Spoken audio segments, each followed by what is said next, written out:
ने पहले और दूसरे फेज के लिए यानी कि 2 चरणों के लिए 107 उम्मीदवारों की लिस्ट कल जारी कर दी। उनमें करीब 20% विधायकों के टिकट काटे गए हैं और जिनके टिकट कटे हैं वो नाराज हैं। तो 10 सीटों पर महिला उम्मीदवारों को मैदान में उतारा गया है। लिस्ट में 63 मौजूदा विधायकों के नाम हैं, तो 21 नए चेहरों को शामिल किया गया है। इसके अलावा पार्टी ने दलितों और पिछड़ों का खास ख्याल रखा है, इन पर बड़ा दांव खेला है। हाल ही में 3 मंत्रियों समेत कई ओबीसी उम्मीदवारों के पार्टी छोड़ने के बाद बीजेपी ने 60% से ज्यादा सीटों पर दलित और पिछड़ों को टिकट दिया। भारतीय जनता पार्टी ने ऐसी सीटों पर भी ओबीसी और एससी उम्मीदवार उतारे हैं जो आरक्षित है ही नहीं।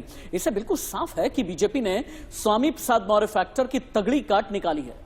अब देखना ऐसे में यह होगा कि 60% से ज्यादा ओबीसी दलित उम्मीदवार यूपी के चुनाव में कितने बड़े गेम चेंजर साबित होते हैं, क्योंकि स्वामी प्रसाद मौर्य लगातार ये दावा कर रहे हैं कि 45 से आगे बढ़ने में दूंगा नहीं, बीजेपी की ताबूत में आखिरी कील साबित होऊंगा। और बीजेपी टिकट की पहली लिस्ट जारी होने के बाद यूपी के अलग अलग हिस्सों में क्या माहौल है, यूपी के अलग अलग हिस्सों से इंडिया न्यूज संवाददाता की रिपोर्ट।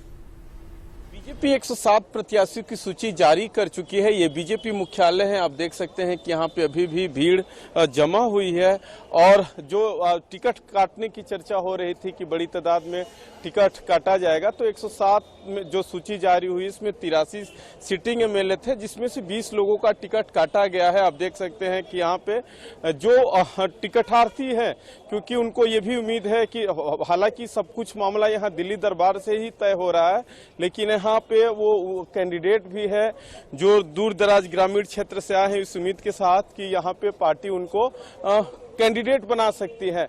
कुछ यहाँ आप देख सकते हैं कि लगातार यहाँ पे चहल पहल। आप कहाँ से आए हैं?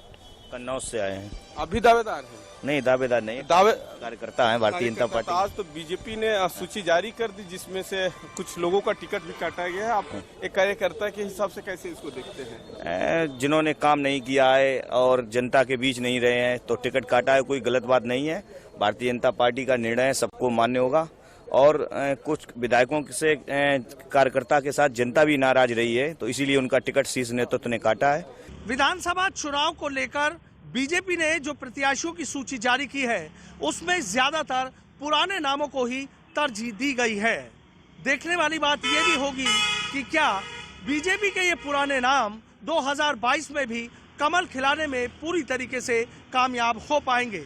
लेकिन कुछ सीटों पर ऐसा भी देखा गया है कि पुराने और कद्दावर नेताओं को इस बार टिकट नहीं दिया गया।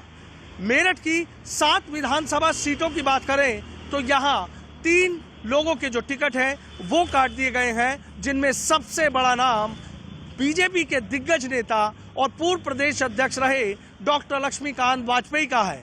जबकि मेरठ कैंट से 3 बार विधायक रहे सत्यप्रकाश अग्रवाल का इसलिए टिकट काट दिया गया क्योंकि वो वयोवृद्ध श्रेणी में आ रहे हैं। जबकि भारी विरोध के चलते सिवाल खास विधानसभा सीट से जितेंद्र सतवई का टिकट काटकर मनिंदर पाल सिंह को टिकट दिया गया है।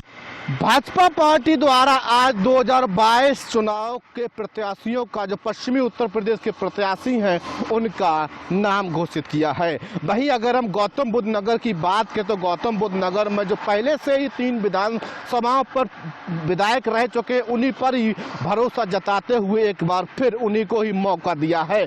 नोएडा विधानसभा से बात करें तो पंकज सिंह, और वहीं अगर हम दादरी विधानसभा से बात करें तो तेजपाल नागर और जेवर से धीरेन्द्र ठाकुर का नाम है वो एक बार घोषित किया है। उत्तर प्रदेश का बेहद महत्वपूर्ण जिला गाजियाबाद और पश्चिमी उत्तर प्रदेश में भी इसकी अहम भूमिका है।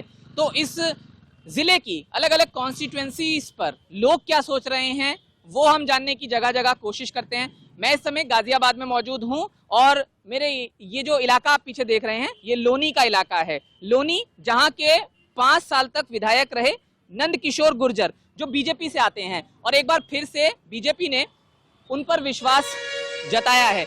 यहाँ की जनता क्या कहती है, हम एसबीआई जो बैंक है यहाँ का, यहाँ पर मौजूद है तो जनता से जरूर बात करते हैं। लोनी के निवासी हैं आप? हाँ जी, पूजा कॉलोनी में रहता हूँ, मेरा नाम बलबीर है। 5 साल यहाँ पर विधायक रहे नंद किशोर गुर्जर, कैसे देखते हैं उनके काम? बढ़िया काम करा रहा हूँ हमारी कॉलोनी में। और जो उनके नीचे जो है हमारे अनूप बढ़ाना जी हमारे जहाँ के, उन्होंने भी बहुत बढ़िया काम करा।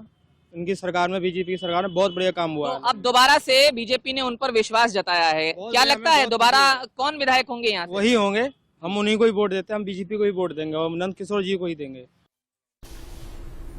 उत्तर प्रदेश के SC/ST आयोग के पूर्व अध्यक्ष और राज्यसभा सांसद ब्रिजलाल ने ओबीसी फैक्टर पर क्या बोला, ये भी सुनिए। ब्रिजलाल जी हैं जो SC/ST आयोग के अध्यक्ष भी रहे हैं और राज्यसभा मेंबर है। इसी पर इनके पार्टी की तरफ से सफाई ले लेते हैं। जो भी छोड़ के जाता है उनका आरोप होता है कि दलितों की आपके दल में सुनवाई नहीं होती। ऐसा है, भारतीय जनता पार्टी ने जो दलितों के लिए किया है और दलितों को सम्मान दिया है, दलित महापुरुषों को सम्मान दिया है, वो किसी पार्टी ने कहा है। आप शायद स्वामी प्रसाद मौर्य जी की तरफ इशारा कर रहे हैं। ये स्वामी प्रसाद मौर्य जब बीएसपी में थे तो बहन जी ने SC/ST एक्ट को डाइल्यूट किया था। SC/ST आयोग को सबके लिए खोल दिया था। जो वॉच डॉग था उसको इन्होंने जीरो कर दिया था, ये बोले नहीं। आप याद है मुलायम सिंह ने 17 OBC जातियों को घुसेड़ना चाहा था SC में, लेकिन 23% से कोटा अगर उनकी ईमानदार सोच होती तो उसको बढ़ाते, नहीं बढ़ाया।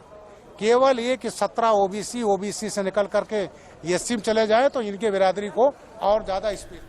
ताजनगरी आगरा की ग्रामीण विधानसभा सीट से उत्तराखंड की पूर्व राज्यपाल बेबी रानी मौर्य पर बीजेपी ने दांव खेला है। हमारी संवाददाता रिंकी उपाध्याय ने बेबी रानी मौर्य से बातचीत की है।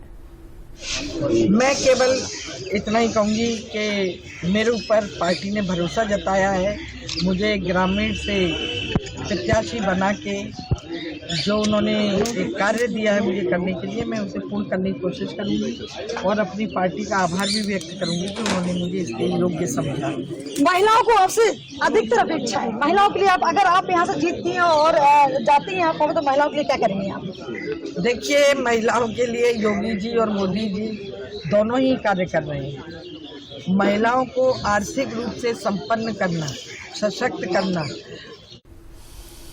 वैसे उत्तर प्रदेश की राजनीति में सरप्राइजेस आते रहते हैं। फिर से एक सरप्राइज आया है। कहा यह जा रहा था कि चंद्रशेखर आजाद और अखिलेश यादव के बीच में गठबंधन होगा, लेकिन आजाद पार्टी के प्रमुख चंद्रशेखर आजाद ने अखिलेश यादव से मुलाकात तो की, लेकिन यूपी की दलित राजनीति गर्मा गई।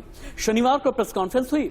चंद्रशेखर आजाद ने समाजवादी पार्टी से किसी भी तरह की बातचीत से इनकार किया। इस पर अखिलेश यादव ने कहा है कि उनसे मेरी बात जरूर हुई, लेकिन किसी भी नतीजे पर पहुंच नहीं पाई, इसीलिए गठबंधन अटका हुआ है। की जरूरत नहीं है। वो इस गठबंधन में दलित नेताओं को, दलित लीडरशिप को नहीं चाहते। और 2 दिन में निराशा हुई कि 1 महीना 10 दिन के बाद उन्होंने कल अपमानित किया। ये दुखद, ये बहुजन समाज के लोगों का उन्होंने अपमान किया है। अखिलेश यादव ने, मुझे ये भरोसा था कि वो भी 85% बहुजन समाज के लोगों को इकट्ठा करने का प्रयास करेंगे, क्योंकि हम सब लोग भाजपा को रोकने का प्रयास कर रहे थे। मैं समझता कि यहाँ पीठ के दर्द के बाद भी 2 दिन से हूं कि किसी तरह से बात सकारात्मक हो जाए, लेकिन कल आने के बाद उन्होंने कहा था कि मैं शाम तक बताता हूं। उनका जवाब अभी तक नहीं है। समाजवादी पार्टी से जो भी उन्होंने बात की, मैंने उसी समय RLD से बात करके रामपुर मनिहारन वाली सीट छोड़ दी और साथ ही साथ गाजियाबाद भी सीट मैंने दी। अभी तो गठबंधन नहीं हो रहा है, अटका हुआ है, लेकिन हाँ, भविष्य में कभी भी कुछ भी हो सकता है। राजनीति इसी को कहते हैं। वक्त छोटे से